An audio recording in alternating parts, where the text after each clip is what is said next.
So how often do you hear songs that just fill you with rage? Well, Ted, how about Rages full of songs? Let's do another character build guide. This time we're going to be talking about the Rage Singer. I'm Nerdarchy Ted. I'm Nerdarchy Dave. Welcome to Nerdarchy, for nerds, by nerds. Well, it's time to dance on into this video. So, a little while ago, we did a video about the Blade Singer, kind of trashing it a little bit as a wizard subclass. Now, we like Gishes. We think they're fun to play. We just don't always think they're the most optimal. I know a lot of people disagree with us. Just see the comments for that video. And I'm sure there's going to be some here too. Yeah, there might be some here too. But that being said, we play them in our own games. We enjoy playing them. We think they're fun. So we're going to do a character build, the Rage Singer. And as always, when we do these, there's going to be the D&D Beyond character sheet. You can go check that out down in the description below. You might need to be logged into your account to check it out. If you don't have one, you can sign up for free. It's not a big deal. Also, we're going to do the character build guide. That's going to be over on the DMs Guild. And as always, you can go over there and download it for free or pay what you want. Pay $1, pay nothing. $1 million, just pay what you want. Also, it's only fair to mention this video is sponsored by D&D Beyond. We want to thank them. And D&D Beyond makes our games so much easier to run, so much smoother. There will be links for that down in the description as well. Before we dive into this particular character, if you're looking for another way to support Nerdarchy to keep making videos like this one, or the articles over at nerdarchy.com, why not head over to Patreon and support us over there? As a special thank you, you'll receive 5e content for DMs and players alike every month. We're making magic items, print and play magic item cards, drop-in encounters, maps from our games, subclasses, races, all kinds of things. There's even, podcasts over there that you can listen to from our live chats, a chance to game with Nerdarchy, and more. There will be a link in the card and the description below that you can click on and even download a free sample of what we have to offer. So as always, we like to start off with, the options for what things fit into the concept that we're looking for, and then we narrow things down. So with races, we're looking at the GITHYANKI, the Rock Gnome, or the Fire GENASI. Also, the Hobgoblin and Warforged would work for what we have in mind as well. For classes, we're looking at Bard, Barbarian, Fighter, and Wizard. For background options, we're looking at Entertainer, Gladiator, Knight, Sage, or Soldier. So we got some ideas, and essentially for this build, we want to combine singing, raging, and maybe a little psionics as well, which we're going to jump into, and we kind of alluded to that with some of the race options and class options. So now let's take a look at our ability scores as we kind of develop this particular build. So we're going to start off with a strength of 13, a dexterity of 12, and a constitution of 14. For our mentals, we're going to go intelligence 15, wisdom 8, and charisma 10. So automatically, we already know that with that particular split, unless we're going to put a heavy amount of stat bonuses, there's already a number of classes that we just are not going to be able to multi-class into or out of. So where are we going to start with for our race? So for our race, we're combining a couple of the things that we'll get to later to really optimize a certain aspect of this particular character. So because of that, we're actually going to go with Warforged. So Warforged is going to give us a default bonus to Constitution with a floating +1, which we're going to put in our Intelligence. This will give us 2 16s to start off. We also get to pick a skill of our choice. We're going to take Acrobatics. This character I kind of mentioned, we're dancing into this one. So this is kind of offset our lower dexterity to start and make us a more nimble character to begin with. We're also going to wind up with a tool set, since we're talking about making, a blade singer, or, alluding to that. We thought smith tools made sense, and since that kind of leads into wizardry, getting access draconic makes a lot of sense for us. So for our background, we went with something that may seem like it's not really going to fit. We went with the Sage. That's going to give us Arcana and History. We're also going to get the languages of GITH and ELVISH. And kind of we're going with Sage with the idea that this particular Warforged, this particular character, stumbled upon these treaties or texts that learned different ways of fighting, and they've kind of combined them. You know, we've alluded to and mentioned blade singing. We've talked about psionics. So Elvish and Gith make a lot of sense to us. And this, you know, this scholar wants to take it beyond the pages. So there's a lot of things here. Perhaps, you know, they became a sage because they heard about these things, and as a Warforged, they have a lot of time on their hands. They don't really get tired, so they would be able to actively spend a lot of time engaging and reading, and perhaps even like they had this background of a sage just by mere chance of they've read so much that it's like, well, I know all these other things, even though that wasn't what I was looking for. They're super smart, and they're good at recalling information with that high intelligence. I mean, with their low wisdom, though, they don't always make the best decisions. So, but we thought that could fit as well.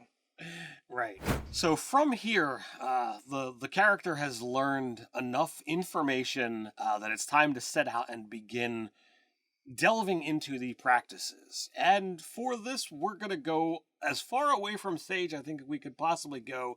We're going to go with Barbarian. This is going to get us access to 2 skills. We took Athletics and Perception. Again, we don't have the highest of strength, and we have dumped our wisdom. So these are things that are going to shore up those weaknesses and allow us to be the most useful that we can. Maybe he's not a traditional barbarian, but he's got anger issues. We're also going to get, you know, unarmored defense and rage being a first level barbarian. And so where do we go for second level? So for second level, you know, we realize that, you know, the concept of blade singing is going to be important to us. So we're actually going to go for 2 levels in Wizard to get access to straight up blade singing right off the bat. You know, this is going to give us access to our spells and arcane recovery, but it's going to give us our tradition when we get to 3rd level, which, as I said, we're going to take a blade singing, and this is going to give us our blade song, allowing us to put that mighty intelligence bonus to our armor class, which we can do while we're raging. Yes, and being a Warforged, we get a bonus to armor class anyway, a +1. So even with not a great dexterity, we still rock a 15 armor class. When blade singing, it creeps up to an 18. So I like the direction it's going in, and also the downs. And I shouldn't say also, but the downside is, while raging, we can't cast spells or concentrate on spells. So our spell selection is going to be more for things that are going to help this character, which are with their Sage Pursuits, ritual spells, things they're going to use out of combat. But also there are certain spells like Jump and False Life that you can cast them before you rage, and they don't require concentration. False Life itself gives you temporary hit points and lasts an hour, so it's super useful. So these are definitely spells that this character would want to be geared towards. So you could check out the full list of the spells that we gave them on that, you know, aforementioned character sheet. So after 3rd level, you know, where do we go from here? So from here, we are going to get 4 levels of Barbarian because we want a couple things. One, we want our subclass, right? And we also want extra attack. But before we can get to that extra attack, we got to get the subclass. So for our path, we are going to go with Path of the Wild, Wild Magic, which, you know, this character has been delving into things maybe they shouldn't, read a book they shouldn't, whatever. Now they're infused with Wild Magic. It's going to go off when they rage. When we're raging, we are using a finesse weapon a lot of times, but we're going to have to hit with our strength if we want to do that rage bonus damage. But when we're blade singing, we also need to use a one-handed weapon. I mean, granted, you could probably use any weapon for the blade singing. Well, at this point in time, the character has a +1 to both strength and dex, so it's not a big deal. It's when we get to later ASIs, when we increase one of those, which you'll see that's going to matter. For our ASI at 4th level Barbarian, we're going to boost that Constitution. This is going to give us access to more hit points, and since we are a melee combatant, that's going to be useful, but it's also going to increase our armor class because we're a Barbarian, and that unarmored defense is helpful. Yes, and then 5th level, we get our extra attack. From here, we're going to jump to Wizard for 2 levels. This is going to give us access to that, you know, amazing spell Mirror Image, which is not concentration, so we can cast this before we head into combat. So heck, you know, you think combat's coming, you could Mirror Image, you could False Life, and then charge on in, have some fun, rage, smack things with your weapon all at the same time. Wait, what's better than 1 raging barbarian? Lots of them. 4 raging barbarians. But we are going to take this up to level 4. Number 1, to be able to get our ASI, but also to be able to get some extra spell slots for those aforementioned spells. We're going to put that into Constitution to max that out so that we get the most amount of armor class and the most amount of hit points we can. At this point, we have a 17 armor class, naked, so not bad at all. And when we are actually blade singing, that 17 jumps up to a 20. That's pretty nice. Our concept was actually, pretty clear early on. By 3rd level, you could do the blade song and the raging at the same time. But I think, here we are definitely locked in with a high armor class, lots of hit points, and you can do quite a lot of stuff. But we're clearly not done because we always take these things out to 20th level. So from here, where do we go next, Dave? We're going to go 4 levels of fighter. One, we want a fighting style. And for that fighting style, we are going to take dueling. So that's going to bring up our damage even more, even though we're not using a big heavy weapon. We're going to use something small and light and graceful. But, that extra +2 to damage every time we hit, pretty nice. That's going to be nice. It's also going to wind up giving us our second wind. If we don't have a call for that bonus action, being able to recover hit points is nice. 2nd level, we're going to be able to get Action Surge. I think one of the best abilities in the game. 3rd level, we're going to get access to our subclass, and we kind of already mentioned what we were looking at, but why don't you narrow it down and tell us what we picked? We're going to go with Psi Warrior, and that is going to give us access to, that psionic die that we can use to either augment our damage or mitigate damage as a reaction, and these aren't spells. These don't require concentration. We can just do them, or actually add movement abilities to our character. So it's going to make us just a bit more interesting. And then at that 4th level of fighter, we're going to get our ASI. And where are we putting that now? Well, we're maxed out for con, so we're going to go to dexterity now because we just want to keep increasing that armor class, get a better initiative, increase our dexterity saving throw. So I think, at this point in time, here's where we begin to see that push away from, our decks, getting better. And this is where, you feel you really have to make that crux decision. Are you going for armor class and going with a finesse weapon and sacrificing your rage damage? Or are you going to go strength and, forego the armor class to do more damage and go with a more brutal weapon? But, for us, we're choosing for this particular character build to go with Dex to maximize that armor class. So we don't do it quite as much. We are not strong, but we're nimble, we're agile, and we're awesome. So from here, we're going to take 5 levels of Barbarian. That's going to give us quite a lot of stuff. This is going to give us Bolstering Magic, Feral Instinct. It's going to give us another ASI, which we're going to pop into our Dexterity. It's going to give us our Brutal Critical, because, those are always fancy. And what's the last one? Unstable Backlash. We're also going to get an extra skill if you're using the optional rules from Tasha for Barbarian. For some reason, they just get extra stuff. And for this one, we're going to go with Nature. This is a very cerebral character.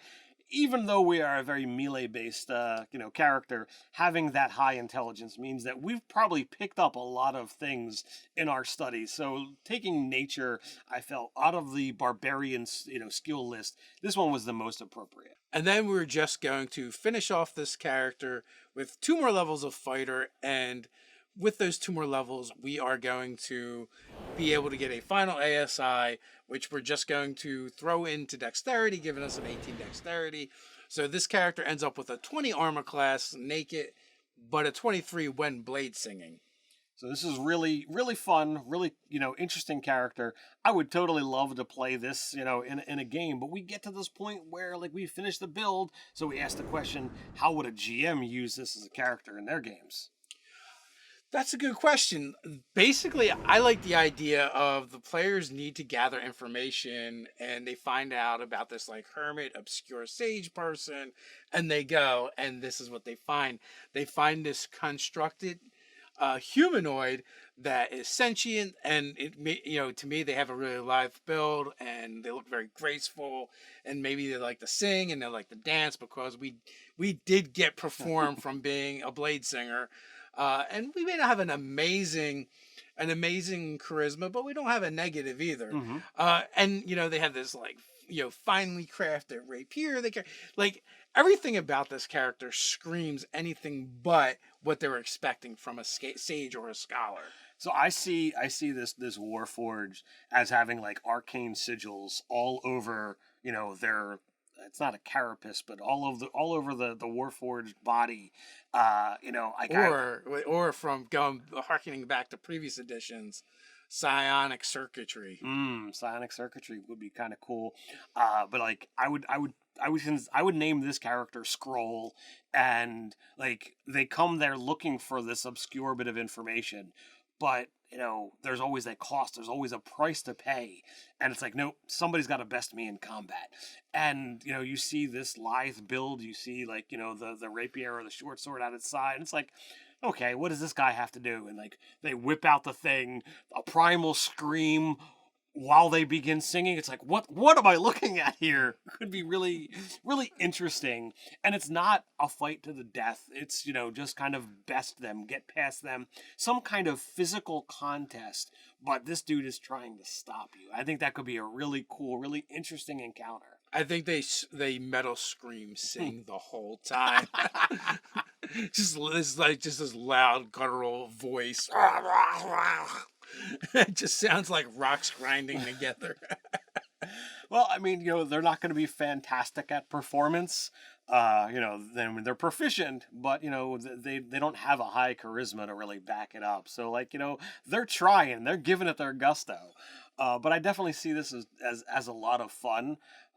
But outside of the enjoyable encounter, this could be a potential rival. Given the fact that they have access to a wide array of combat abilities, a lot of ways to kind of mitigate damage with a pretty decent armor class.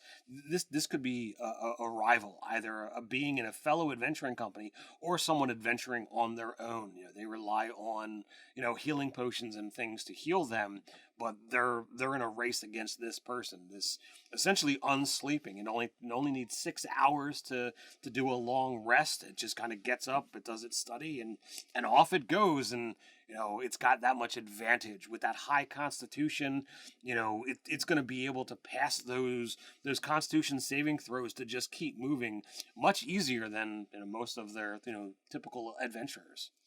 Yeah, one of the thoughts that I had too is you like the name Scroll. I like the name Scribe, to be honest with you. Okay.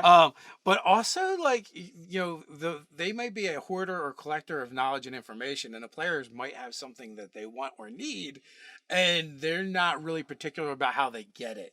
Right, so there could be that as well. Going down the psionic route, maybe they collect brains, like they have this laboratory full of brains in jars, and they're able to access that information, and they collect brains like people collect books, and they're able to access it through psionics.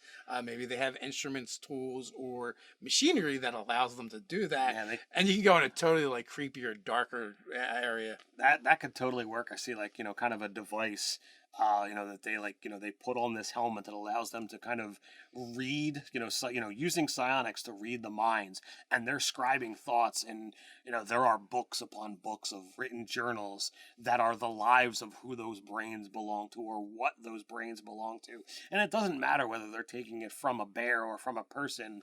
All of this stuff they feel needs to be collected and written down and recorded. Yeah, and I like they're like, oh, I'm sacrificing your life, but now like you'll live forever in these books. Like that body of yours is going to deteriorate and fall apart and be no more. But this is eternal. That would be a very very bizarre way to kind of use this character and have them be more the unfortunate victim, or the villain, I should say, not victim, the unfortunate villain in this scenario. Even though they don't realize what they're doing, their moral compass is just off, and they're looking to like, well, it shall be recorded for all time, within these pages.